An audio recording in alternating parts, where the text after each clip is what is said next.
Hi everyone, आप सभी लोगों का स्वागत है अपने अकेडमी यूपीएससी के इस प्लेटफॉर्म पे, जहां अभी एक बहुत ही महत्वपूर्ण मुद्दे के ऊपर हम लोग बात करने वाले हैं। हालांकि ये मैंने काफ़ी कुछ पहले दिन ही मैं आप लोगों को काफ़ी पहले ही मैंने अनाउंस करा था कि मैं कर पाऊंगा, लेकिन थोड़े अपनी व्यस्तता की वजह से ये काम मैं नहीं कर पाया था। काम ये है कि सर आपने देखा होगा कि हिस्ट्री के अंतर्गत जो एंशिएंट और मेडिवल है, एंशिएंट और मेडिवल में आप देखेंगे मैं मेडिवल नहीं कर पाऊँ, लेकिन एंशिएंट मैंने कर दिया है। एंशिएंट और मेडिवल में कई ऐसे टर्म्स होते हैं कि डायरेक्टली आपके एग्जामिनेशन में पूछ लिए जाते हैं, ठीक है ना। आप करने के तो तमाम टर्म्स हैं, बहुत सारे टर्म्स हैं, बहुत सारे ऐसे शब्दावली हैं जो आपको जानना चाहिए, और आप जब करने बैठेंगे तो एंशिएंट हिस्ट्री में ही आपको कई दिन निकल जाएंगे और आप टर्म्स देखते रहेंगे, लेकिन टर्म्स खत्म नहीं होंगे, ठीक है ना। तो अभी जो कुछ भी इंपॉर्टेंट है, जो टर्म्स मेरे लिए इंपॉर्टेंट है, जो मुझे लगा कि जैसे एनसीईआरटी की किताब हो गई, या फिर अगर मैं बात करूँ टी झा की किताब हो गई, या एंशिएंट हिस्ट्री में बात करूँ ए एल बाशम की किताब हो गई, तो वहाँ से जो मुझे समझ में आया कि कुछ इंपॉर्टेंट हो सकता है, तो उन सारी चीज़ों को मैंने पिक करा है और उन शब्दावलियों को लेकर के मैं आपके सामने अभी आया हूँ। हालांकि बहुत सारी चीज़ें मुझे छोड़नी पड़ी है, लेकिन जिसकी पोटेंशियल पूछे जाने की संभावना लगी मुझे कि ज़्यादा है, तो उन सारे टॉपिक के ऊपर अभी हम लोग बात करने वाले हैं, उन सारे टर्म्स के ऊपर बात करने वाले हैं। ये हार्डकोर फैक्ट होगा, क्योंकि सब एक्सप्लेन करने की पूरी का मेरे पास स्पेस नहीं होगा। ये पूरा का पूरा एंशिएंट में हम लोग बात करेंगे, तो कम से कम वैदिक एज से लेकर के हम गुप्ता एज तक के बारे में बात करेंगे, थोड़ा सा आगे भी जा सकते हैं हम लोग। तो ये पूरा का पूरा जो ब्रैकेट है, जिसमें हमें जो इंपॉर्टेंट टर्म्स है उसके बारे में बात करना है, और ये टर्म्स आपके एग्जामिनेशन के लिए बेहद महत्वपूर्ण होते हैं। इसको प्लीज़ और प्लीज़ गाइज प्लीज़ ध्यान में ज़रूर रखिएगा, ठीक है। तो चलें सर, हाँ मैं चाहूँगा कि आप लोग मुझे एक बार प्लीज़ बता दें कि मेरी आवाज़ आप लोगों तक पहुँच रही है। कंफर्म कर दें आप मुझे कि अगर आवाज़ मेरी पहुँच रही है आप लोगों तक, तो एक बार मैं आप लोगों को देख लूँ सर्स एंड मैम्स की, तो फिर मैं अपनी क्लास को फिर आगे बढ़ाऊँ, ठीक है। So everything is okay sirs and ma'ams, सभी लोग मुझे प्लीज़ एक बार कंफर्म कर दें everything is going good, right sirs and ma'ams, okay. So सभी लोग मुझे एक बार प्लीज़ बता दीजिए कि सारी चीज़ें विधिवत चल रही हैं सर, तो मैं देख लूँ। ठीक है, ठीक है सर एंड मैम, हो गया इतना सारी चीज़ों लोगों का, ठीक है, done done done done sir done. So चलिए अब आ जाइए, हम लोग नेक्स्ट टॉपिक पे देख लेते हैं, ठीक है। सो सर एंड मैम, चलिए। So important terms in Indian history, और ये इंपॉर्टेंट टर्म्स हैं हिस्ट्री में जिसके ऊपर हमें चर्चा करनी है, ठीक है। लेकिन before that it's a very small piece of information about me, छोटी सी जानकारी मेरे बारे में, इसको देख लीजिएगा। And this is my telegram group, इसे ज्वाइन कर लीजिएगा, जहाँ पर आपको मेरे कोर्सेज के बारे में, मेरी क्लासेस के बारे में सारी इन्फॉर्मेशन आपको मिल जाया करेंगे, राइट सर मैम्स। आगे बढ़ते हैं। देखिए मैंने थोड़ा सा सेग्रीगेट करने की कोशिश करी है, ठीक है, कि वैदिक एज में कुछ इंपॉर्टेंट ऑफिशियल्स हैं जो आपके एग्जामिनेशन के लिए इंपॉर्टेंट हो सकते हैं।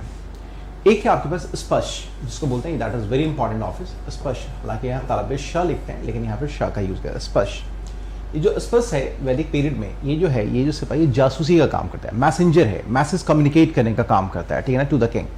तो जो स्पष्ट शब्दावली है, ये जो स्पष्ट है, इसका मतलब हो गया आपके पास क्या है, स्पाइस और ज्ञान तो मैसेंजर्स, ठीक है ना, जो कि मैसेज पहुंचाने का काम करता है, कम्युनिकेट करने का काम करता है, दैट इज कॉल्ड स्पष्ट, ठीक है। एक अभी अधिकारी है, बहुत इंपॉर्टेंट अधिकारी है वैदिक एज में, दैट इज कॉल्ड वज्रपति। वज्रपति, इनके बारे में बात करें, वज्रपति क्या है। आपने देखा होगा कि एंशिएंट इंडिया में खास करके जब जब हम लोग वैदिक एज के बारे में बात करते हैं, तो इस समय जो मेन इकोनॉमिक स्टे है, जो मुख्य आपका पेशा है, वो क्या है, पैस्टोरल इकोनॉमी है इस समय, ठीक है। पशुचारण है, हम लोग करते हैं चरण का काम, पशुचारक हम लोग हैं, पैस्टोरल है हम लोग हैं, ठीक है। तो इस समय राष्ट्र जो पास्चर लैंड है उसको लेकर बड़ा इंपॉर्टेंट काम हो जाता है, ठीक है ना।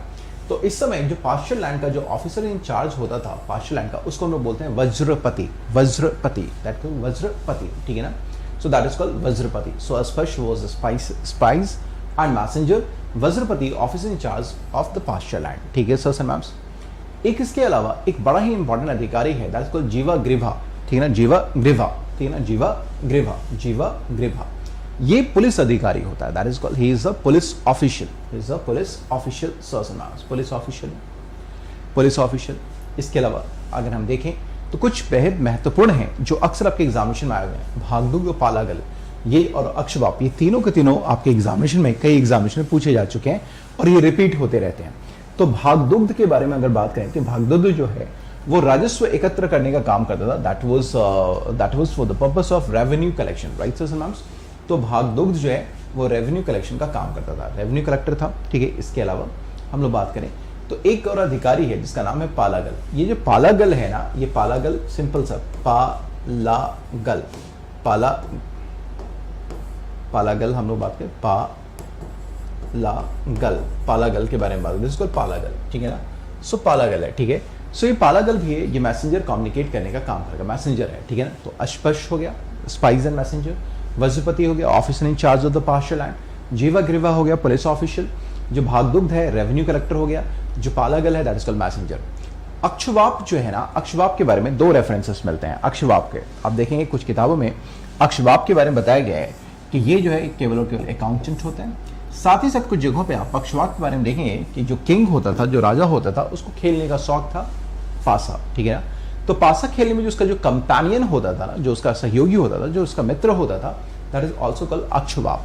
तो ये दोनों चीज याद रखेंगे, अक्षवाप जो है वो अकाउंटेंट भी है और साथ ही साथ वो king's companion in playing dices भी है।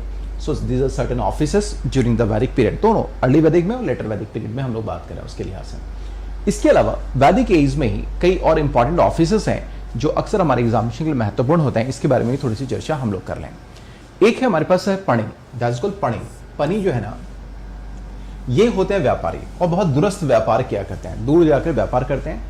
और ये जो व्यापारी हैं ये अपनी कृपणता के लिए, यानी कि माइजरी के लिए, यानी कि जो बोलते हैं ना उसके लिए जाना जाता है, कृपणता कंजूसी के लिए जाना जाता है। सो पणी ये ट्रेडर्स हैं, व्यापारी हैं जो लंबे लंबे ट्रैवल करते हैं, travel to distant lands of international. हालांकि इंटरनेशनल शब्द अभी बोलना ठीक नहीं है, फार फ्लंग एरियाज कहना ठीक है, क्योंकि इस पर नेशनलिज्म अभी आया ही नहीं है, ठीक है।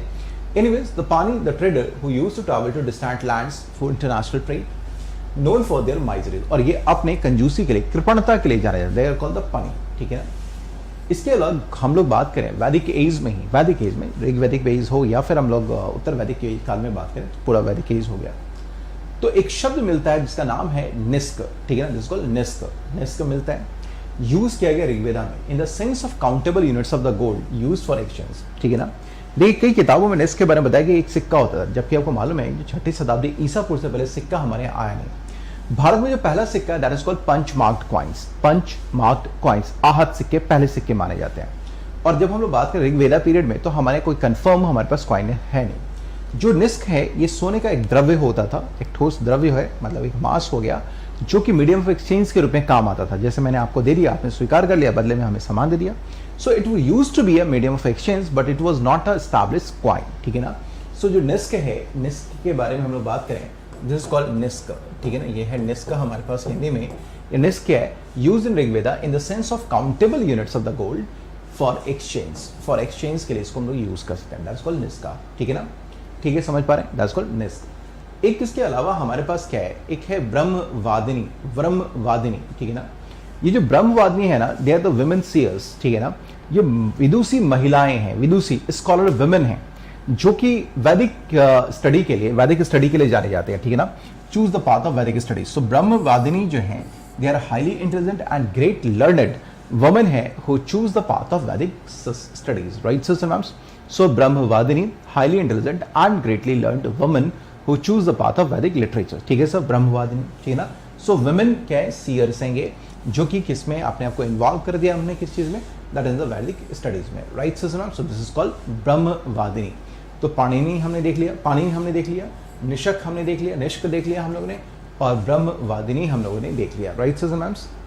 एक इसी तरीके से हमारे पास एक टर्म है that is called amuja, amuja, amaju, amaju, amaju, that is called amaju, ठीक है ना, अमाजू।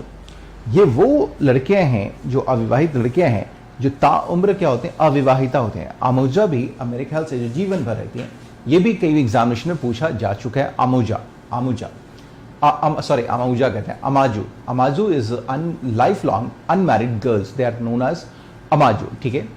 इसके अलावा हम देखेंगे कि हमारे पास कुछ और सिक्के देखते हैं। मैंने आपसे बताया कि it is not a well established coins, ठीक है ना, rather they are the masses, ठीक है, क्योंकि 6th सेंचुरी BC में हमारे यहाँ पहली बार सिक्के आएंगे। तो यहाँ देखेंगे 2 टर्म और हमें मिलता है, सतमान और कृष्णाला, ठीक है ना, कृष्णाला।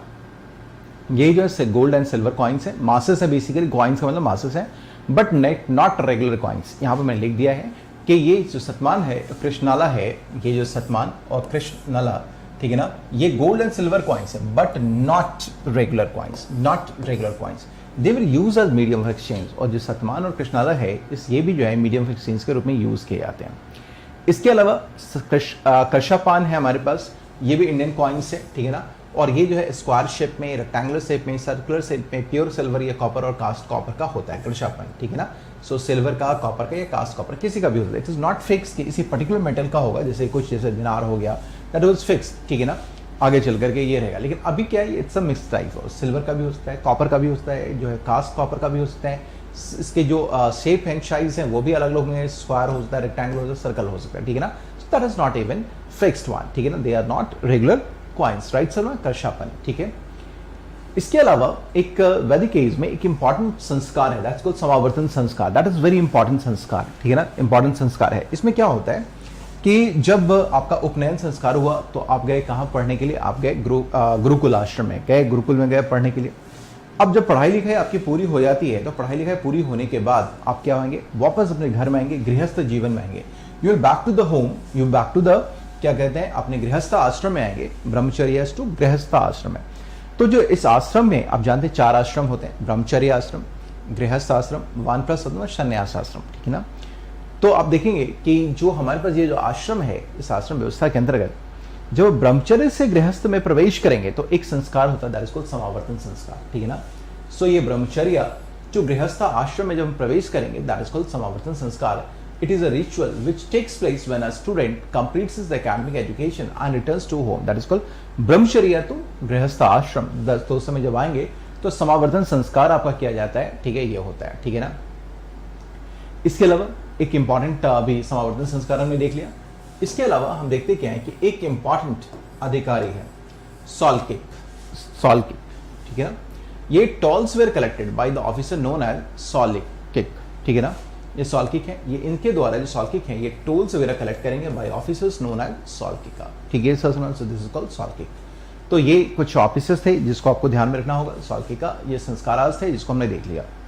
मैंने फिर आपसे बता रखा है कि जैनिज्म और बुद्धिज्म आपकी एग्जामिनेशन के लिए बेहद महत्वपूर्ण होता है प्रीलिम्स के पर्सपेक्टिव से, तो इसको थोड़ा रिच होकर के थोड़ा सा करना चाहिए। कई बार ऐसा लगेगा कि कुछ चीज़ें ज़्यादा हो गई हैं, लेकिन फिर भी जो मुझे लगा कि अभी इसके अंदर तो बहुत सारी चीज़ें थी, बहुत सारे सबसेट्स होते हैं जो आपको करना चाहिए, लेकिन इतना टाइम नहीं और इतना परेशान करने की ज़रूरत भी नहीं है मुझे कि आपको करूँ। लेकिन मोटे तौर पे जो चीज़ें हैं जो आपके लिए बन सकती हैं उसके बारे में ज़रूर बात कर लूँ। जैसे हम लोग जैनिज्म के बारे में बात करें तो आप जानते हैं कि जैनिज्म में महावीर स्वामी के लिए कई शब्दों का प्रयोग किया गया, ठीक है। आफ्टर अटेनिंग नॉलेज उनको बोला गया केवलिन, उनको बोला गया जिना, उनको बोला गया अरहंत, उनको बोला गया निग्रंथ, ये सारे टर्म्स उनके लिए यूज़ किया गया।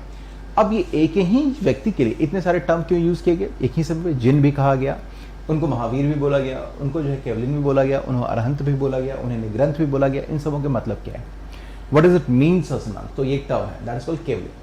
केवलिन का मतलब क्या है, किसको बोलते हैं केवलिन? केवलिन का मतलब हो गया जिसने कैवल्य की प्राप्ति कर ली। कैवल्य का मतलब क्या होता है, जिसने हाईएस्ट नॉलेज को अटेन कर लिया, दैट इज कॉल्ड कैवल्य, ठीक है ना।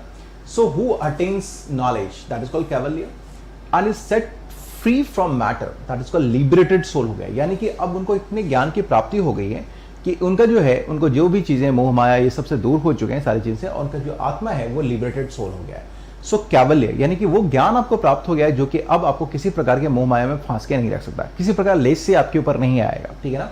So kevalin is those persons who attain their highest knowledge, that is called kaivalya, ठीक है ना। और ये जो है ये क्या होंगे, फ्री फ्रॉम मैटर हो गए। मैटर का मतलब पदार्थ होता है जो कि आपने जानदार में देखा होगा, यानी कि अब उनका जो सोल है वो अब किसी प्रकार के सर्कल में नहीं रहेगा, जैसे कि आपने हिंदू धर्म में देखा होगा कि योनि योनि सर्कल में घूमता रहता है। So it is free from the matter and now it is a liberated soul, that is called kaivalya, kevalin, ठीक है ना। कैवलिन का मतलब जिसने कैवल्य प्राप्त कर लिया, कैवल्य का मतलब अल्टीमेट नॉलेज हो गया, और इसके माध्यम से आपका जो सोल हो गया that is a liberated one, ठीक है ना। नेक्स्ट आइए। अब क्या है कि ये जो जिन का मतलब क्या है, जिसने अपने इंद्रियों पे विजय प्राप्त कर लिया, कॉल्ड कनकर। इंद्रिय यानी कि जो आपके सेंसेस है ना, उसको आपने कंकर कर लिया, you have conquered your senses. So Jina is conqueror, he who conquered love, hate, pleasure, यानी कि सब क्या है, सेंसेस है, pleasure, pain, attachment, aversion et cetera. So this is called, that's why it is called victor, that is why it is called conqueror, Jina. Jin का मतलब समझ पा रहे हैं, सो ही इज अ कंकरर। कंकरर का मतलब जो सेंसेस को कंकर कर ले, यानी कि इंद्रियों का विजय था, अपने इंद्रियों को, ठीक है ना। उसके आगे अरहंत। अरहंत का मतलब होता है योग्य, सिंपल सा मतलब होता है योग्य, दैट इज कॉल्ड योग, योग्य, दैट इज कॉल्ड योग्य। योग्य मतलब able, is one who has gained insight into the true nature of existence and has achieved nirvana, ठीक है ना।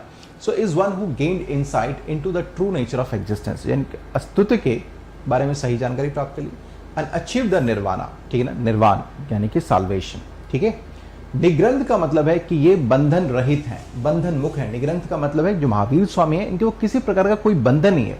ही is free from all the fetters, all the ties, he is free from all the ties, free from all type of जो है ties, ठीक है sir. निग्रंथ था, free from all ties. Arhant, able, conqueror, Jina का मतलब हो गया कनकरर, केवलिन का मतलब होता है नॉलेज, महावीरा का मतलब होता है वीर, सबसे बड़ा वीर। अब आ जाइए देखेंगे, एक मिनट में पानी पी लूं, जल ही जीवन है सर मैम्स।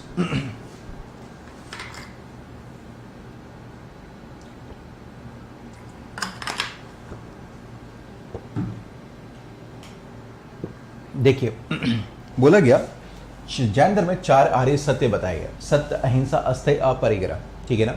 सत्य का मतलब ट्रुथफुल रहिए हमेशा, सत्य, अहिंसा, अहिंसा का मतलब नॉन वायलेंट रहिए, मन से, क्रम से, वचन से, एक्शन से, सबसे आपको अहिंसक रहना चाहिए, ठीक है ना। हिंसक नहीं होना चाहिए, अहिंसक होना चाहिए, ठीक है। इतनी बातें होगी। उसके अलावा यहाँ पर 2 बातें गई, अस्थेय और अपरिग्रह। अस्थेय का मतलब होता है चोरी नहीं करना, अस्थेय का नॉन स्टीलिंग, चोरी नहीं करना, चोरी नहीं करना, ठीक है ना। जैसे कि आपको ये शायद मालूम होगा कि जैन धर्म में जब हम लोग बात करते हैं, जरा समझने की कोशिश कीजिए, थोड़ा सा मैं आपको थोड़ा समझाने की कोशिश करूंगा। ये थोड़ा सा एक इंटरेस्टिंग बात है, इसमें थोड़ा सा वक्त ले रहा हूँ। आप सभी लोगों को मालूम होगा कि जो वैदिक धर्म है, जो वैदिक जटिलताएं हैं, जो वैदिक कॉम्प्लेक्सिटीज हैं, जो वैदिक कॉम्प्लेक्सिटीज हैं, जो वैदिक धर्म की जो जटिलताएं हैं, इसकी प्रतिक्रिया के फलस्वरूप, प्रतिक्रिया दैट इज कॉल्ड रिएक्शन के फलस्वरूप, प्रतिक्रिया के रूप में हम देखेंगे जैन धर्म, बौद्ध धर्म की उत्पत्ति होती है, यानी कि जैन धर्म आ गया, जैन धर्म यानी कि जैन धर्म आ गया। So Jainism got is birth as a reaction to the Vedic complexities. क्या है वैदिक धर्म में आप देखेंगे कि आपने देखा कि ऋग वैदिक पीरियड में और कुछ हद तक लेटर वैदिक पीरियड में, ऋग वैदिक पीरियड में सबसे बड़ा सामाजिक क्राइम था, दैट वाज कैटल थेफ्ट, पशुओं की चोरी होती थी, cattle theft. It was a common crime, common crime. और अब जानते हैं कि 6ठी शताब्दी ईसा पूर्व में जब जैन धर्म का राइज भी होता है, बौद्ध धर्म का राइज भी होता है, तो इस समय शहरीकरण आता है। इंडिया में दूसरा शहरीकरण का फेज जाएगा इंडस वैली सिविलाइजेशन के बाद। इंडस में जो शहरीकरण हुआ, अर्बनाइजेशन हुआ, शहरीकरण हुआ, नगरीकरण हुआ, तो अब जानते हैं नगरीकरण की परिभाषा में एक बात ये शामिल की जाती है कि प्राइमरी जो हमारा ऑक्यूपेशन है, जो प्राथमिक पेशा है, यानी कि एग्रीकल्चर एंड एलाइड एक्टिविटीज, उसके अलावा दूसरे कामों में ज़्यादा इन्वॉल्व है, ठीक है ना। इसका मतलब क्या है कि व्यापार और वाणिज्य इसमें फल फूल रहे, और व्यापार और वाणिज्य के फलने फूलने में कैटल का बहुत बड़ा रोल था, एग्रीकल्चर के लिए, ग्रोथ के लिए जरूरी था, एक्सेट्रा, ठीक है ना। तो इस समय अगर गायों की चोरी कर ली जाएगी, कैटल को चुरा लिया जाएगा, ठीक है ना, तो भैया व्यापार के लिए बड़ा ही मुश्किल होने वाला है। जो सिचुएशन होगा for the trade that won't be right. इसीलिए जैन धर्म जो प्रतिक्रिया के फलस्वरूप में आया, इसने कहा कि भाई किसी प्रकार की कोई चोरी नहीं करने वाली है, नहीं करना चाहिए, और इसीलिए जो कंसेप्ट लाया गया दैट इज कॉल्ड अस्थेय, चोरी नहीं करना। यानी कि आपने देखा कि किस तरीके से जटिल जो वैदिक धर्म की जटिलताएं थी, जो समस्याएं थी, उसको एड्रेस किया गया जैन धर्म के अंतर्गत। जैन धर्म के अंतर्गत, बौद्ध धर्म के अंतर्गत इन सबों को क्या दिया गया, इनको लिबरेट किया गया, इनको स्पेस दिया गया। सो यहाँ पर एक कैटल एक कॉमन क्राइम था, चोरी नहीं करना, चोरी करना, कैटल की चोरी करना, जो इसमें प्रॉपर्टी होता था, तो भैया इसमें कहा कि भैया मत चोरी करो, इससे एग्रीकल्चर पे नुकसान पड़ेगा, ट्रेड एंड कॉमर्स पे नुकसान पड़ेगा, चोरी नहीं करना चाहिए। तो ये धर्म के माध्यम से एक समाज में एक जो है सो बंधन क्रिएट करने की कोशिश की गई, ठीक है ना, उसको माने। तो अस्थेय का मतलब समझ में आ गया। सो अस्थेय जो है that is called not stealing, and जो अपरिग्रह का मतलब है नॉन पोजीशन, आपको पोजीशन नहीं रखना चाहिए, नॉन पॉजिटिव होना चाहिए, यानी कुछ भी ना रखें। आपको शायद मालूम होगा कि वैदिक काल में जो बड़े बड़े जब यज्ञ आयोजित करवाए गए, लेटर वैदिक फेज में खास करके राजस्व यज्ञ, अश्वमेध यज्ञ, वाजपेयी यज्ञ एक्सेट्रा किए गए, तो उसमें जब राजस्व यज्ञ हो रहा था, राजस्व यज्ञ जब आप राज्यारोहण के समय आपका जो किंग होता है, जब उनका राज्यारोहण होता है, तो इसमें ये राजस्व यज्ञ किए जाते थे। तो राजस्व युग में लाखों की संख्या में गायें दान में दी जाती थी, लाखों की संख्या में गायों को दान में दिया जाता था, ठीक है, समझ पा रहे हैं ये। नतीजा क्या हुआ कि जब लाखों की संख्या में गाय दान में दिया जाएगा, तो धीरे धीरे इसका भी क्या हो जाएगा, इसका मार्केट में जो है सो क्राइसिस आना शुरू हो जाएगा। तो ये व्यापार के लिए अच्छा नहीं होगा, वाणिज्य के लिए अच्छा नहीं होगा, कृषि के लिए अच्छा नहीं होगा। तो इसलिए कहा गया कि अपरिग्रह का मतलब उतना ही अपने पास रखो जितने की आपको आवश्यकता है, यानी कि वर्च्यू ऑफ नॉन पॉजिटिवनेस को आपको बढ़ाना है कि भैया हमें प्रॉपर्टी रखनी नहीं है। सो दिस इज कॉल्ड अपरिग्रह। एक है अवसर्पिणी काल और एक होता है आपके पास जो है उत्सर्पिणी काल। देखिए बताया गया कि जो जीवन है ना, ये जो लाइफ है, ये जो साइकिल है, ये चल रहा है ना, ये एक साइक्लिक प्रोसेस है। यानी पूरा का पूरा जो लाइफ चलता है ना, ये एक साइक्लिक प्रोसेस में चलता रहता है। दैट्स कीप्स ऑन मूविंग, ये चलता रहता है, ठीक है ना। तो इसमें दो आधे हमारे पास क्या होते हैं, टू हमारे पास फेजेस होते हैं, टू डिफरेंट फेजेस होते हैं। एक होता है हमारे पास डिक्लाइनिंग फेज, यानी कि जब सोसाइटी से जो हैप्पीनेस है, जो सॉरो जो है वो खत्म हो जाता है, सॉरो और की तरफ हम लोग मूव कर जाते हैं, तो इसको हम बोलते हैं डिक्लाइनिंग फेज, यानी कि डिक्लाइन किया। और दूसरा होता है हमारे पास राइजिंग फेज, जब हम देखेंगे कि सॉरो से हम लोग हैप्पीनेस की तरफ जा रहे हैं। तो जो डिक्लाइनिंग फेज होता है ना, इसको बोलते हैं avasarpini, that is called avasarpini kaal, ठीक है ना। In a time when the world moves from happiness to sorrow, that is called avasarpini, ठीक है। और उत्सर्पिणी जो है that is called rising phase. इसका अंदर जब समय आता है when world moves from sorrow to happiness, sorrow से हैप्पीनेस की तरफ, and the knowledge of souls increase gradually, it's called utsarpini kaal, ठीक है ना। So this is the phase, ये याद रखिएगा, avasarpini, this is declining phase, and जो हमारे उत्सर्पिणी है दैट इज कॉल्ड हमारे पास राइजिंग फेज, ठीक है। So this is called two phases. Now anekantavada, ठीक है ना, एक फिलॉसफी है जैनिज्म के अंदर, दैट इज कॉल्ड अनेकांतवाद। इसे ही सयादवाद भी बोलते हैं, इसी को सप्तभंगी न्याय भी बोलते हैं, एटसेट्रा। अनेकांतवाद में बोला गया, इस बात पे जोर दिया गया कि कोई भी चीज है, जैसे माने सपोज इट इज हियर वाले, ठीक है ना, इट इज, तो इसके एग्जिस्ट करने का कोई एक पर्टिकुलर कारण नहीं हो सकता, ठीक है। It can not be have one particular reason, ठीक है ना। इसके डिफरेंट एट्रीब्यूट्स हो सकते हैं, there can be different attributes, ठीक है। सो अनेकांतवाद क्या है, emphasizes that the ultimate truth and the reality is complex. जब इसके होने के कई कारण होंगे, इसका मतलब कि that would be complex one, this is not one truth कि हाँ भाई इसका ओरिजिन क्यों हुआ है, this is not a single truth, ठीक है ना। So emphasize that the ultimate truth and the reality is complex and have multiple aspect, that is called, ठीक है ना, that is called theory of plurality. जो थियरी ऑफ प्लुरलिटी है that is comes from anekantavada, ठीक है। सो ये याद रखिएगा, that is even very very important sirs and ma'ams, ठीक है। इतनी बातें सब लोग समझ पा रहे हैं। So this is called your anekantavada. So it is a Jaina philosophy that emphasizes the ultimate truth and reality is complex and has some multiple aspects of that is the theory of plurality, ठीक है ना, समझ पा रहे हैं sir. सो इसके क्या है, डिफरेंट एस्पेक्ट्स हैं, डिफरेंट एट्रीब्यूट्स हैं, थियरी ऑफ प्लुरलिटी में ये बिलीव करता है सर्स एंड मैम्स, ठीक है। Are you getting my point sirs and ma'ams, is it okay? Hello everyone, सभी लोगों को समझ में आ रहा है, दैट्स ग्रेट, ठीक है। चलिए अब अजय हम जैन देखते हैं। जैन धर्म में दो संप्रदाय बनते हैं, there are two sects, Shvetambara and Digambara. Generally हम लोग जानते हैं कि दिगंबर नंगे रहते हैं, नग्न रहते हैं, दे कीप देमसेल्फ नेकेड, ठीक है ना। सो नेकेड रहते हैं क्योंकि वो लोग बिल्कुल, उनको नॉन पॉजिटिवनेस होता है, अभी हमने पढ़ाई करा, अब परिग्रह की जरूरत नहीं है। सो दे कीप देमसेल्फ नेकेड, ठीक है। और जो श्वेतांबर है वो सफेद कपड़े पहनते हैं, श्वेत वस्त्र, यही हम लोग जानते हैं, लेकिन नहीं, इससे कहीं ज्यादा हमें समझना पड़ेगा, एग्जामिनेशन के पर्सपेक्टिव से। So these are two terms, ठीक है ना। वन इज दिगंबर्स, ठीक है ना। दिगंबर आप जानते हैं कि मौर्य काल में, चंद्रगुप्त मौर्य के समय में एक बार अकाल आया पाटलिपुत्र में, तो इसी समय कुछ जैन जो साधु संत थे वो भद्रबाहु के नेतृत्व में चले गए दक्षिण भारत, कर्नाटक चले गए, मैसूर श्रवणबेलगोला गए, साथ साथ में चंद्रगुप्त मौर्य भी चले गए, और उन्होंने वहां जाकर संलेखना के द्वारा, स्टार्विंग टिल डेथ के द्वारा अपने शरीर का अंत किया भी था। तो ये दिगंबर्स हैं, मॉन्क्स हैं, they believe in the complete nudity, ये नग्न रहने की में विश्वास रखते हैं। यहाँ एक दो चीजें थोड़ा सा ध्यान में रखिएगा कि कंप्लीट न्यूडिटी का मतलब क्या, there is certain cap also.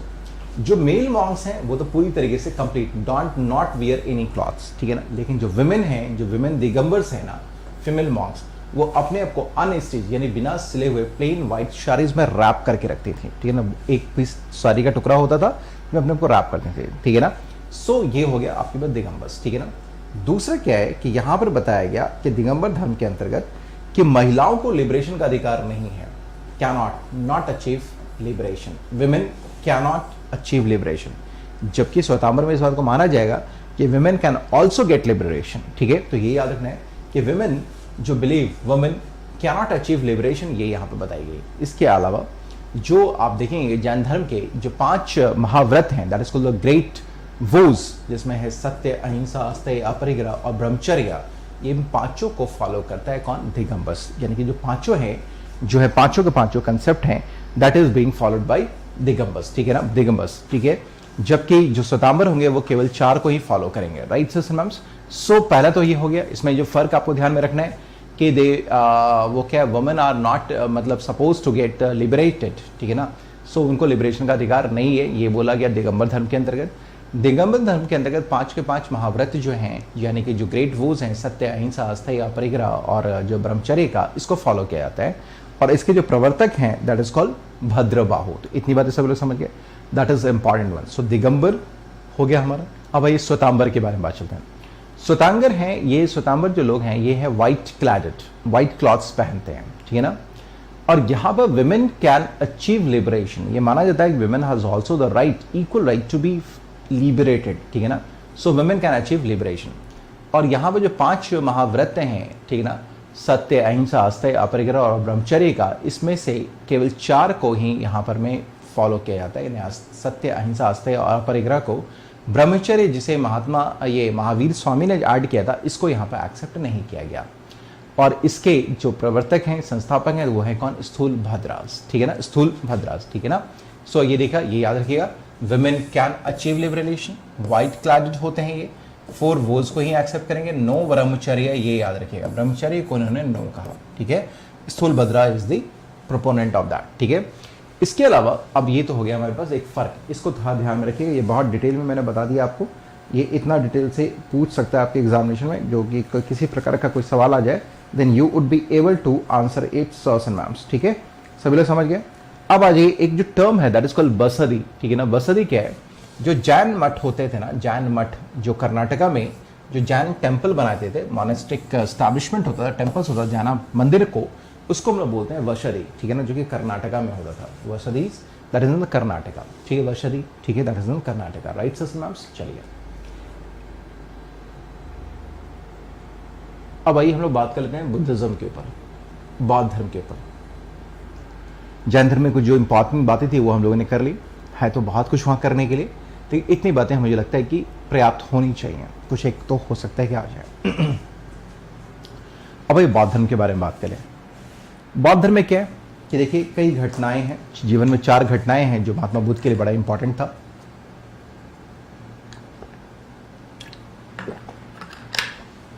जैसे घर त्याग करना, वो उसके बाद ज्ञान की प्राप्ति लेना, उसके बाद उपदेश देना और फिर उनकी मृत्यु। ये 4 घटनाएं हैं जो उनकी लाइफ में बहुत इंपॉर्टेंट है। हमने 3 के बारे में बात किया। जो घर छोड़ने की घटना है उसको हम लोग बोलते हैं बौद्ध धर्म में महाविनिष्क्रमण, और इसको सिंबलाइज किया जाता है हॉर्स से, ठीक है ना। सो महाविनिष्क्रमण दैट इज लिविंग होम। धर्मचर्य प्रवर्तन का मतलब है कि उन्होंने, टर्निंग ऑफ द व्हील का मतलब है कि जब उन्होंने पहला उपदेश दिया सारनाथ में दिया, और किसको दिया था, तो 5 ब्राह्मण्स को दिया था, टू 5 ब्राह्मण्स को दिया था, ठीक है ना, ब्राह्मण्स को दिया था। और महापरिनिर्वाण का मतलब है, महापरिनिर्वाण या महापरिनिर्वाण, इसका मतलब है death of Buddha, that is called death of Buddhas, ठीक है। इतनी बातें समझ गए। बौद्ध धर्म में शामिल होने वाली पहली महिला है that is called Mahaprajapati Gautami, Mahaprajapati Gautami, the first female to be inducted in Sangha, बौद्ध संघ में शामिल होने वाली पहली महिला। किसके कहने पे हुई, तो आनंद के कहने पे। आनंद जो इनका एक प्रिय शिष्य था, आनंद के कहने पे, जो उनका भाई भी है, इन्होंने महाप्रजापति गौतमी को बौद्ध धर्म में, बौद्ध संघ में शामिल किया। महात्मा बुद्ध का मानना था कि अगर महिलाओं का प्रवेश अगर बौद्ध धर्म में होता है, संघ में होता है, तो बौद्ध धर्म अगर 1000 साल जिएगा भारत में, तो वो 500 साल में मृत्यु को प्राप्त हो जाएगा। उनकी बात बहुत तक सत्य भी हुई। So he was not in favour of women to be inducted in the Buddhist sanghas, but उनके प्रिय शिष्य और उनके भाई आनंद हैं, उन्होंने इसके लिए जिद उनको बताया, तो उन्होंने जो है महिलाओं को आने की इजाज़त दे दी। और जो पहली महिला जिन्होंने बौद्ध संघ को स्वीकार किया, वो उनकी मौसी महाप्रजापति गौतमी थी, ठीक है sir ma'am. So way did this Buddhism.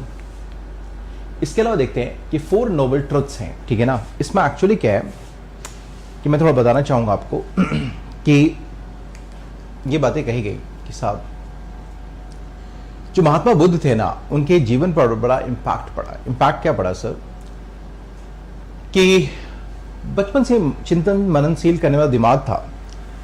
उनको लगता था कि ये जो लाइफ है ना, ये फुल ऑफ सॉरो है, this life is full of sorrow.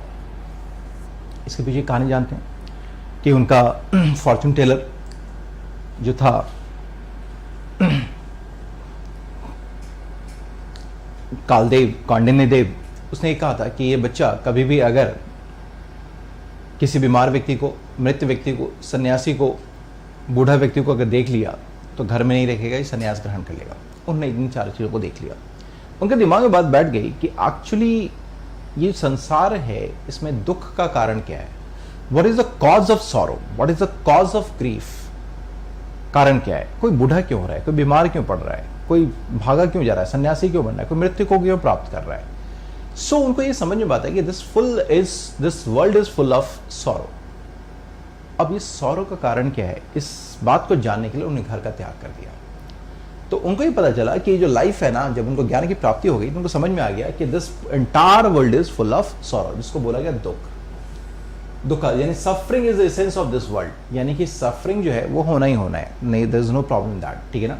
लेकिन अगर दुख है तो दुख को समाप्त करने का उपाय का कारण भी, दुख के कारण भी है, जिसको बोला गया समुदाय, दैट इज कॉल्ड कॉज, यानी कि कॉज ऑफ सफरिंग, ठीक है ना। दुख का मतलब हो गया सफरिंग, ठीक है ना। समुदाय का मतलब है there is a cause of that suffering, ठीक है ना। और निरोध का मतलब है कि ये हो गया कि अगर दुख है, दुख का कारण है, तो दुख का कर निवारण भी है, निरोध भी है, यानी इसको हम रोका भी जा सकता है, इसको एक्सटिंग्विश कर सकते हैं, इसको समाप्त कर सकते हैं। और ये कैसे होगा, तो इसके लिए उपाय है, वह उपाय है अष्टांग मार्ग, that is called 8-fold path, which is the middle path, ठीक है। तो उन्होंने कहा कि this world is full of sorrow, the world is full of grief, ठीक है ना। और उसके कई कारण है, समुदाय, that is the reason for that. उसके रोकने के भी कई कारण है, निरोध भी है, सफरिंग कुड बी एक्सटिंग्विश्ड, ठीक है ना। And it can be achieved by the following the 8-fold path, that is the middle path, ठीक है ना, जो ना तो किसी भी एक्सटर्नलिज्म को फॉलो एक्सेप्ट नहीं करता है, ठीक है ना। So that is called 8-fold path, अष्टांगिक मार्ग, राइट सर मैप्स। चलिए अब अजय ये तो हमने देख लिया इसके बारे में। अब आइए हम लोग बात करते हैं थोड़ा सा पिटक्स के बारे में। पिटक्स, व्हाट आर दीज पिटक्स, ठीक है ना। ये पिटक क्या है सर मैप्स, इनके बारे में बात करें। पिटक जो है सर, ये बुद्धिस्ट टेक्स्ट हैं, these are called Buddhist text, right sir ma'ams. ये 3 पिटक हैं, इसलिए इसको जो है पिटक्स को हम लोग त्रिपिटक के नाम से भी जानते हैं। We know these by the name of pitakas, Tripitakas, right sir ma'ams. So ये त्रिपिटक है। त्रिपिटक में अगर हम लोग देखें तो हमारे पास है विनय पिटक, सूत पिटक और अभिधम पिटक। जो विनय पिटक है ना सर, ये विनय पिटक क्या है, ये जो है इसमें पूरा का पूरा नियम कानून है, ठीक है ना, डिसिप्लिन है कि कोई भी अगर मोनास्टिक लाइफ में है, मॉन्क्स हो या नन हो, तो उन्हें विनय यानी कंडक्ट को फॉलो करना पड़ेगा।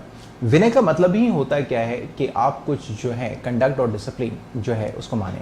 सो Vinaya Pitaka consist of rules of conduct and discipline applicable to the monastic life of the monks and nuns, ठीक है ना।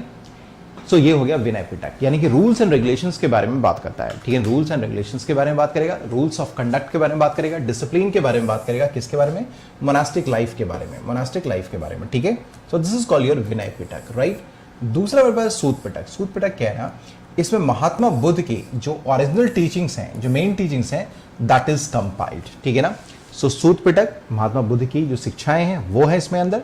विनय पिटक के अंतर्गत जो मोनास्टिक लाइफ में मठ में रहने वाले जो साधु सन्यासी हैं, श्रावक श्राविकाएं हैं, जो मॉन्क्स एंड नन्स हैं, उनके लिए डिसिप्लिन है, रूल्स ऑफ कंडक्ट है। और अभिधम पिटक जो है ये फिलोसॉफिकल एनालिसिस है, systemization of the teachings and scholarly activity of the monks, ठीक है ना। सो ये फिलोसॉफिकल है, फिलोसॉफिकल एनालिसिस है, ठीक है ना, जो स्कॉलर्स हैं।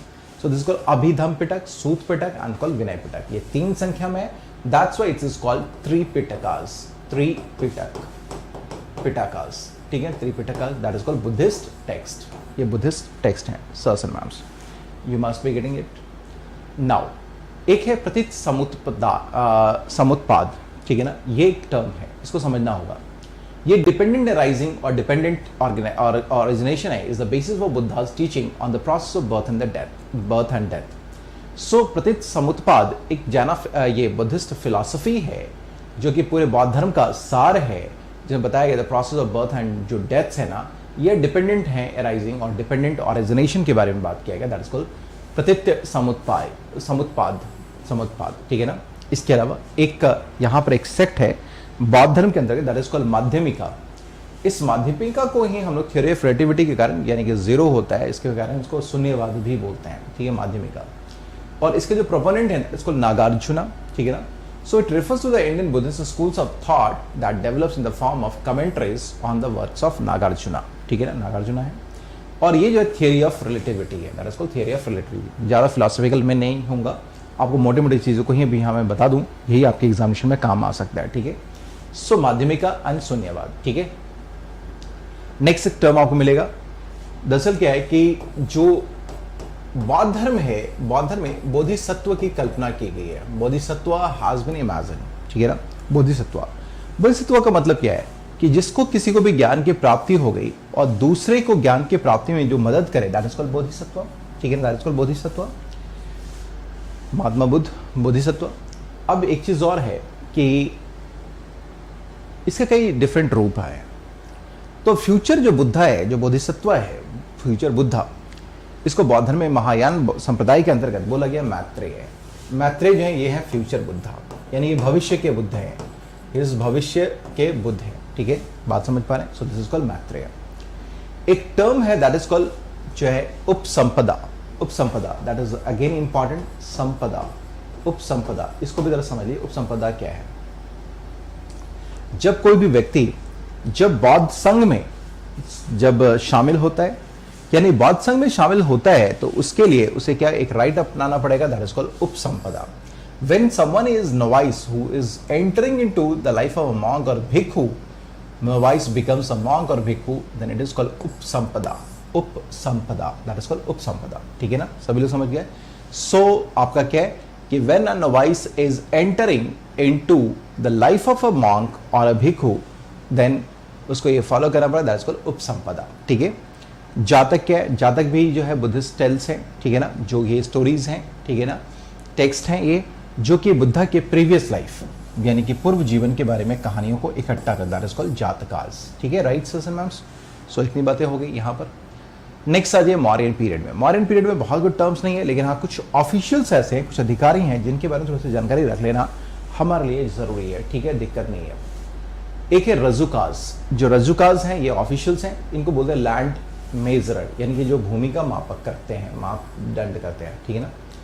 एक है अधिकारी जिसका नाम है प्रादेशिका। ये रजुक और प्रादेशिका जो है सो प्रोविंशियल लेवल पे भी काम करते हैं, डिस्ट्रिक्ट एडमिनिस्ट्रेशन। एक है हमारे पास क्रमांतिक। क्रमांतिक जो है ये अधिकारी है जो कि इस समय बुद्ध के पीरियड में head of industries and factories को देखता है। Head of industries and factories, that's called क्रमांतिक।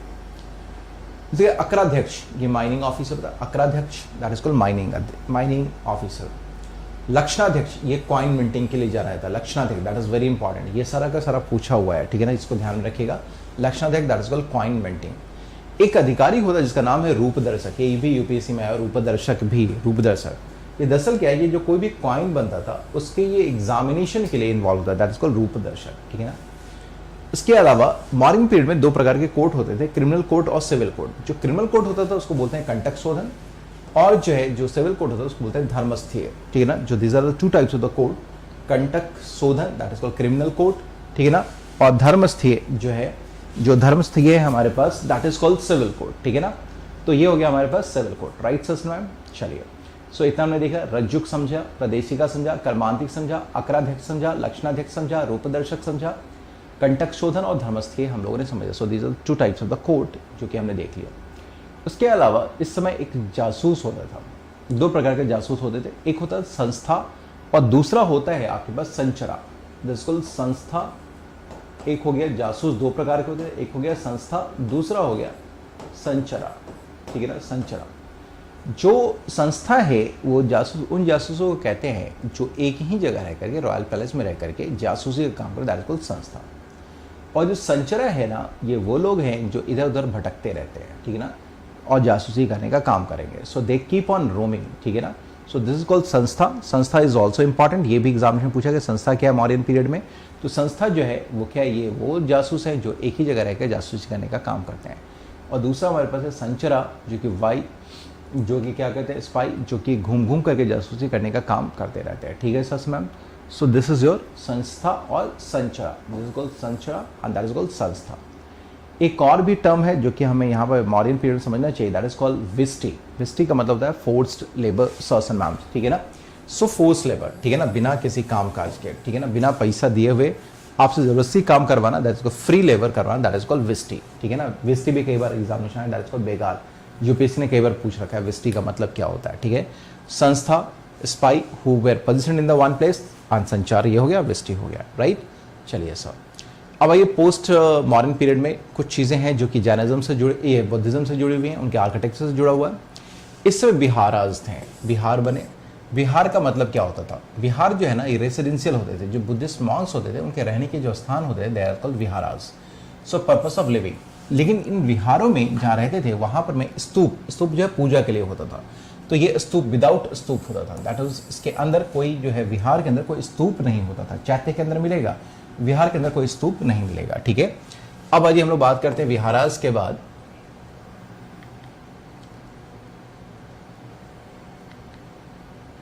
So this is your viharas.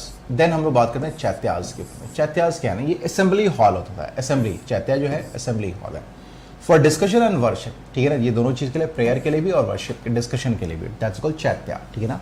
और यहाँ पर क्या होता है, रेक्टेंगुलर प्रेयर होता है, ये हॉल है रेक्टेंगुलर प्रेयर हॉल, इसको याद रखिएगा, दैट इज इंपॉर्टेंट। और ये मैंने आप लोगों को आर्ट एंड कल्चर में भी पढ़ा रखा है, ठीक है ना। और इसके साथ स्तूपा भी होता है, placed in centre, the purpose was prayer, ठीक है ना। चैत्याज वेर विथ स्तूपास, ठीक है ना। चैत्याज वेर विथ स्तूपास हो गए, और जो विहाराज हैं विदाउट स्तूपास हो गए। So with stupas and without stupas, ठीक है। ये दो बातें हो गई, इतनी बात समझ गए sir ma'ams. So it should be very very clear sir ma'am's, ठीक है। इतनी बात सभी को समझ में आ रही है, होपफुली सबको समझ में आ रही होंगी, ठीक है। गुप्ता पीरियड में आ जाइए, हम देखते हैं कि एक यहाँ पर एक स्वर्ण सिक्का मिलता है, दैट इज कॉल्ड दिनार, ठीक है ना। एक कॉइन मिलता है, दैट इज कॉल्ड दिनार। दिनार इज अ गोल्ड कॉइन। इसके लैंड के कई प्रकार हैं, जैसे कि ब्रह्मदेव लैंड होता है, देवदान लैंड होता है, अग्रहारा लैंड होता है, ठीक है ना। तो जो ब्रह्मदेव लैंड है ना, ये हमने ब्राह्मण्स को डोनेट कर दिया, that is land donated to Brahman, that is called Brahmadev. देवदान का मतलब देवताओं को हमने दे दिया, ठीक है ना। अग्रहार का मतलब लैंड ग्रांट होता है, ठीक है ना, जिससे कि वो टैक्स वैक्स हम नहीं लेते हैं, ठीक है ना। टैक्स वैक्स नहीं लेते, that is called land grant, agrahara, ठीक है ना। सेटलमेंट ऑफ द प्रेस्ट, ये जनरली क्या होता था, ये पुजारियों को सेटल करने के लिए बनाया जाता है, दैट इज कॉल्ड अग्रहार, ठीक है ना। अब एक है निवि धर्मा, ये एक परपेचुअल यानी कि परमानेंटली आपको कोई इंडाउमेंट दे दिया, दान दे दिया, विच a recipient could not alienate but could make use of the income accruing from its eternally, that is called nivi dharma. So perpetual जो है endowment है, that is called nivi dharma, right sir salams, that is very very important, right। चलिए अब आइए, इस समय कुछ taxes हैं उसके बारे में बात करें, कुछ के बारे में बात कर लें हम लोग। एक है उद्रंग। उद्रंग मैंने आप लोगों को क्वेश्चन भी सेट करके दिया था, विष्टि और उद्रंग के बारे में। आपका फुल लेंथ जो हमारा ये चल रहा है इनफैक्ट अभी, मतलब थोड़ा सा फुल लेंथ जो हमारा अभ्यास चल रहा है उसमें उद्रंग हमने दिया भी था। सो ये टैक्स ऑन परमानेंट पीजेंट्स हैं, जो परमानेंट पीजेंट्स हैं ना उनके ऊपर टैक्स जो लगता है, दैट इज कॉल्ड उद्रंग। और जो टैक्स है टेम्पररी पीजेंट्स के ऊपर, दैट इज कॉल्ड उपारिक। ये uparikara, that is called tax on temporary. और उद्रंग जो टैक्स ऑन परमानेंट पीजेंट्स। हिरण्य जो है ना, हिरण्य ये विलेज है, पे the tax in the form of gold. ये जो विलेज हैं, विलेजेस ये क्या कहते हैं, पे करते हैं taxes in the form of जो है गोल्ड, दैट इज कॉल्ड हिरण्य। और क्या निवर्तन अन जो है द्रोणवाप, ये दो चीजें हमारे पास, निवर्तन और द्रोणवाप। ये जो है सर हमारे पास ये लैंड मास मेजरमेंट यूनिट्स हैं। So nivartana and dronavapa, that is very very important, that is called land measurement units sirs and ma'ams, ठीक है। इतनी बातें हो गई, सो ये इतना हमारा हो गया, ठीक है। इसके अलावा अभी हम देखते हैं कि कुछ साधु सन्यासी भी हैं, एक है अलवार्स और दूसरे नैनार्स। जो अलवार है ना, ये तमिल पोएट सेंट्स हैं इस समय, ये सभी के सब वैष्णव धर्म के प्रवर्तक हैं। इनकी कुल संख्या 12 है, और इसमें जो एक महिला जो अलवार है, दैट इज कॉल्ड अंडाल, ठीक है। 12वीं number, Vaishnavites Tamil poet saints हैं, right sir ma'am, this is called Alvar, ठीक है। अब आज हम लोग बात करें नयनार के बारे में बात करें।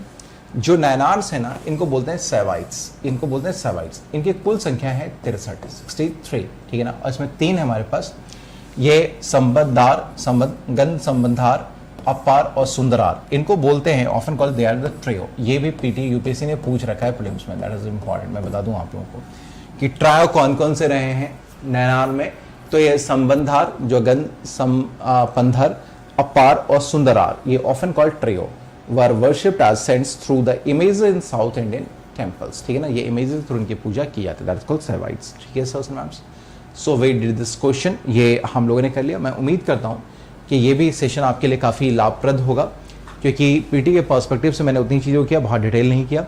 जो मुझे लग सकता था उससे मैंने सेव कर लिया और आपके सामने दे दिया। कुछ चेक छूट गया हो जो आप अपने से खुद से ऐड करना चाहते हो या आपने करके रखा हो तो आप इसमें ऐड करके अपने पास रख सकते हैं। ठीक है सर्स एंड मैम्स, ठीक है।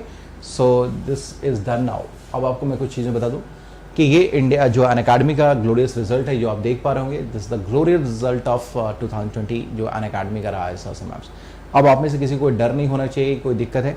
हर एक संडे को जो है सो 11 बजे यहाँ पर क्या था कॉम्बैट होता है। पवन 10 का कोड अप्लाई करके आप इसको जो है सो क्या कर सकते हैं, आप उसको ओपन कर सकते हैं, अनलॉक कर सकते हैं, ठीक है ना। इंग्लिश हिंदी दोनों में होता है। इसके अलावा अगर आप सब्सक्रिप्शन लेते हैं, ठीक है ना, यूज़ करते हैं, सब्सक्रिप्शन लेते हैं, तो सब्सक्रिप्शन के साथ साथ आपको सप्लीमेंट्री कुछ बुक्स दिए जा रहे हैं 1 साल और 1 साल से ऊपर वाले सब्सक्रिप्शन पे, उससे नीचे वाले सब्सक्रिप्शन पे नहीं अवेलेबल है। जो 1 साल का मिनिमम सब्सक्रिप्शन है उसके साथ आपको बुक्स अवेलेबल करवाया जा रहा है। ये बुक्स जो है ना कुल मिलाकर के आप देखेंगे जीएस के चारों पेपर के, GS paper 1, GS paper 2, GS paper 3 and GS paper 4 बहुत ही अच्छे से किया गया, शानदार तरीके से किया गया। डोंट मिस दिस बुक, बहुत ही अच्छी तरीके से लेटेस्ट अपडेट के साथ दिया गया है। तो आपके आपकी जो सब्सक्रिप्शन लेंगे उसके साथ ये आपको फ्री में दिया जाएगा, ठीक है। इसके अलावा देखिए कि अगर आप में से कई लोग लोन लेना चाहते हैं लेकिन लोन अफोर्ड नहीं कर ये पढ़ाई करना चाहते हैं प्लस लेना चाहते हैं but they cannot afford the price, तो आपके पास लोन की फैसिलिटी भी है। आप लोन के लिए जा सकते हैं, you can go for the loan, आप लोन के लिए जा सकते हैं सर्स एंड मैम्स। लोन के लिए इस वीडियो के नीचे लिंक दिया गया, आप वहाँ पर जाएं, मेरा नाम लिखें पवन कुमार और मेरा कोड डालें पवन 10 और उसको सबमिट कर दीजिए। फ़ोन आएगा, कोई दिक्कत अगर हो, फ़ोन वगैरह नहीं आ रही है, कोई और भी बात हो, आप मेरे कोड के थ्रू आना चाहते हैं या नहीं आ पा रहे हैं या कुछ भी हो, कोई इंसिस्ट कर रहा है, तो आप मुझे डायरेक्टली कॉन्टैक्ट भी कर सकते हैं। 0 प्रोसेसिंग फ़ी पे, 0 इंटरेस्ट रेट पे आपको यहाँ पर लोन मिल जाएगा, ठीक है ना। लेकिन कुछ शर्तें उनकी पूरी करनी पड़ेंगी, जैसे कि आप वर्किंग हो, मिनिमम जो है सो आपके पास कुछ इनकम हो 15,000 के अराउंड, तभी जाकर आपके पास हो सकता है, अदरवाइज़ मुश्किल है। या आपके बिहार पे जो गार्जियन बने, जो आपके वार्ड बने, फ्रेंड्स, फैमिली, कुछ भी सपोर्ट है जो कि आपकी गारंटी ले सकता है उस दौरान तक, जब तक अभी फीस पूरी नहीं होती है तो आप जो है सो इसको कर सकते हैं, ठीक है ना। सो लोन के लिए आप जाएँ, लोन के लिए आप जाइए, ठीक है सर, जा सकते हैं। इसके अलावा अक्टूबर में अनअकैडमी चुनौती 2.0 चलेगा, अनलॉक करें इसको यूजिंग माई कोड पवन 10, ठीक है। इसके अलावा मैं बताना चाहूँगा कि जब भी आप सब्सक्रिप्शन ले जाएँ तो आपके पास 2 ऑप्शंस होते हैं। एक होता है आपके पास नॉर्मल प्लस का ऑप्शन, दूसरा आपके पास ऑप्शन था आइकॉनिक का, ठीक है ना। प्लस और आइकॉनिक, प्लस में सारी क्लासेस लाइव होती हैं, स्ट्रक्चर्ड कोर्सेज होंगे, वीकली टेस्ट होगा एंड जो अनलिमिटेड एक्सेस होगा, ठीक है ना।